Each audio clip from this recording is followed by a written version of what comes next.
फुसका बार फट्टू अरबाज 3 ठोकून सांगितलं की अरबाजसाठी आलेलो आहे. बिग बॉस मध्ये जर गेलाय तर तुम्ही नडणं गरजेचंच आहे. सूरजला वर्षाताईंना ताकद दाखवणार होता. आता खरंच तुम्ही निराशा केली. स्वतः होतो जे की संग्राम भाऊंबद्दल तेव्हा पॉझिटिव्ह होतो. पूर्णपणे महाराष्ट्राच्या जनतेची निराशा केली. बेचकीमधून जसं आपण दगड सोडतो ना तसं भाऊच्या होणाऱ्या विकेटच्या वारला भाऊ हे मे बी बाहेरही जाऊ शकतात. महाराष्ट्रातील जनतेला त्या अरबाज आणि निक्कीचा फालतू चाळे नाही बघायचे आहेत. तर तुमचा जो शो आहे हा स्क्रिप्टेडच वाटणार लोकांना. या विकेंडला तरी बिग बॉस एक फेअर डिसिजन घेतील. तुम्ही आर्यालाही परत एक संधी देऊन वाईल्ड कार्ड म्हणून आणू शकता. थंबनेल वाचून राग आला ना. फुसका बार फट्टू अरबाज 3 हे मी नाही बोलते, हे अख्खा महाराष्ट्र बोलतो.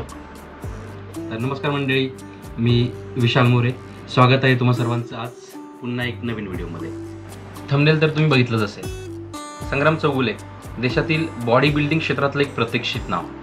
5 वेळा मिस्टर वर्ल्ड, मिस्टर युनिवर्स तसंच मिस्टर एशिया असे तिन्ही किताब टोटल 5 वेळा जिंकलेले आहेत. तसंच 6 वेळा मिस्टर इंडिया राहिलेले आहेत आणि तब्बल 5 वेळा मिस्टर महाराष्ट्र राहिलेले आहेत. ज्यांनी 2 आठवड्यापूर्वी पदार्पण केलं आपल्या बिग बॉस मराठीमध्ये. पूर्ण महाराष्ट्र त्यांच्याकडे आशेने डोळे लावून होता. त्यांच्याकडून खूप साऱ्या अपेक्षा होत्या संपूर्ण महाराष्ट्राच्या. संग्राम चौगुलेंवरती जी टीका होते त्या बाबतीत लोक म्हणावी तेवढी दोषी आपण म्हणू शकत नाही. संग्राम भाऊंची एंट्रीच जी झालेली आहे ही त्यांनी स्वतः जेव्हा घरामध्ये एंट्री केली तेव्हाच त्यांनी छाती ठोकून सांगितलं की अरबाजसाठी आलेलो आहे. तसंच पाण्यामध्ये ढकलाच्या टास्कमध्ये सुद्धा हे संपूर्ण महाराष्ट्राला कळून आलं होतं की त्यांची जी एंट्री होती ही पर्टिक्युलरली अरबाज याच्यासाठी केलेली होती. परंतु गेल्या 2 आठवड्याचा खेळ बघता ते कुठेही दिसून आलं नाही. अजून एक मुद्दा, जेव्हा संग्राम भाऊ इंजर्ड झाले त्या फेरीनंतर ते सोफ्यावरती बसले होते. त्यांच्या शेजारी पॅडी दादा, अंकिता वगैरे बसले होते आणि त्यांचं डिस्कशन चालू होतं.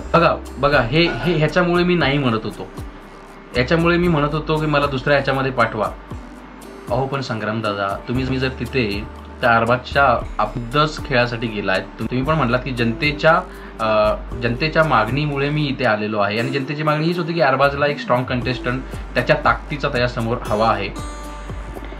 तर मग ज्या फेरीमध्ये अरबाज असणार आहे त्या फेरीमध्ये ऑब्व्हियसली बाकीचे जे कंटेस्टंट आहेत आर्या, पॅडी, अभिजित हे एक्सपेक्ट करणार की तुम्ही जाऊन अरबाजला भिडणार. तर दादा तुम्ही त्यांच्यावरती असं बोलू नाही शकत की त्यांच्यामुळे तुम्हाला हे असं झालंय आणि तुम्ही असं स्वतःला डिफेंड नाही करू शकत. कारण तुम्ही बिग बॉसमध्ये जर गेलाय तर तुम्ही नडणं गरजेचंच आहे आणि तुम्ही अरबाजलाच नडू शकता कारण तो एकच उमेदवार आहे जो तुमच्या ताकदीचा आहे. मी काय जाऊन काय त्या निक्कीला, सूरजला, वर्षाताईंना ताकद दाखवणार होता? पॉसिबलच नाही. तुम्हाला अरबाजशीच लढायचं होतं. जे काय बाहेर आज चाललेलं आहे हे तुम्ही स्वतःला कुठेतरी वाचवून ठेवलं कोपऱ्यामध्ये. त्यामुळेच आज तुम्हाला बाहेर लोकांकडून क्रिटिसाइज केलं जात आहे. पहिली तर गोष्ट, तुम्ही बिग बॉसमध्ये मग जायलाच नको पाहिजे होतं. कारण बिग बॉस हा शो असा आहे की नॉर्मली तिथे कुणाला तेवढा मान सन्मान समोरच्या कंटेस्टंटकडून बऱ्याच वेळा नाही मिळत. कारण 10 लोक असतात तर 2-3 असे असतात अरबाज निक्कीसारखे जागोजागी इज्जत काढणारे, जागोजागी लायकी काढणारे. त्यामुळे दादा पहिली तर तुम्ही जाऊन चूक केलीत पण नंतर तुम्ही न खेळून चूक केलीत आणि खेळलात तर त्या जेव्हा पहिल्यांदा कुठे काही तुम्ही ती ताकद दाखवली तिथं पण जाऊन तुम्ही इंजर्ड झालात. खूप म्हणजे तुमचा गेम बघायला खरंच आवडला असता. परंतु दादा तुम्ही खरंच निराशा केलीत. संपूर्ण महाराष्ट्रातले लोक हे म्हणतात, संपूर्ण सोशल मीडियावरती हेच चालू आहे सध्या. निक्कीनंतर जर कुणाला सोशल मीडियावरती आता सध्या कमेंट्स पडत असतील तर ते आहेत संग्राम भाऊ चौगुले. खरं सांगायचं तर पहिल्या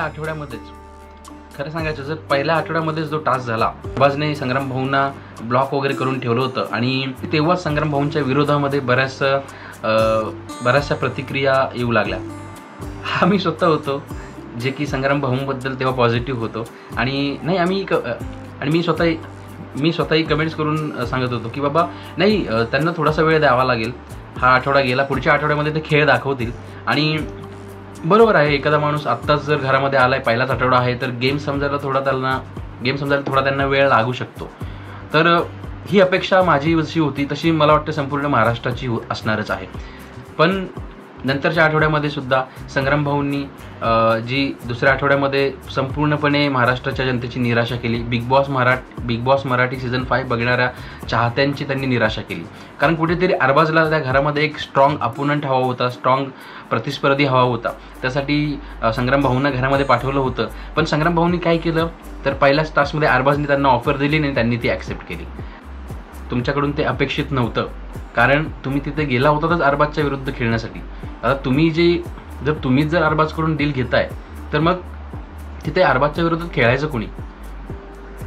बरं, तुम्हाला जर जास्त ताकद नाही लावायची, तुम्हाला असं वाटतंय की तुम्हाला इजा वगैरे होईल, तर तुम्ही थोडं डिफेन्सिव्ह खेळायचं होतं. पण अरबाजला कुठेतरी लॉक करून ठेवायचं होतं.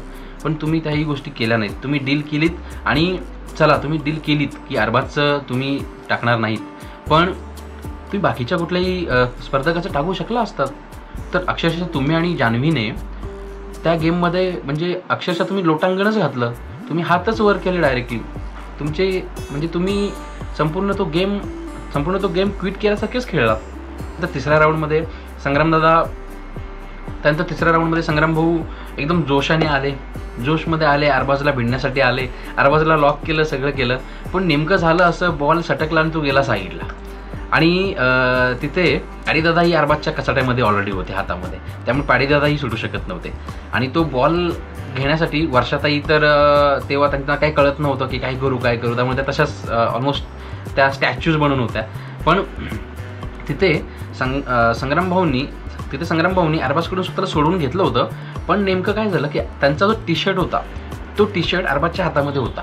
आणि संग्राम भाऊंनी एवढी ताकद लावली होती स्वतःला सोडवण्यासाठी की जसं त्यांनी फोर्सफुली स्वतःला पुढे खेचलं तर तो टी शर्ट फाटला. आणि भाऊ बेचकीमधून जसं आपण दगड सोडतो ना, तसं भाऊ त्या स्पीडनी पुढे गेले आणि जाऊन धडकले आणि त्यांच्या डाव्या हातावरती जाऊन पडले. आणि काल आपण एपिसोडमध्ये बघितलंच असेल, त्यांना 2 वेळा कन्फेशन रूममध्ये बोलवलं होतं. आणि शेवटला जे आपल्याला दाखवलं की त्यांना कन्फेशन रूममध्ये बोलवून त्यांना सांगण्यात आलं की तुमची हाताची जी इजा आहे ती थोडी गंभीर आहे आणि हाताला फ्रॅक्चर आहे. मला असं वाटतं की आत्ताच्या होणाऱ्या विकेंडच्या वारला संग्राम चौगुले जे आहेत, संग्राम भाऊ हे मे बी बाहेरही जाऊ शकतात, घरीही जाऊ शकतात.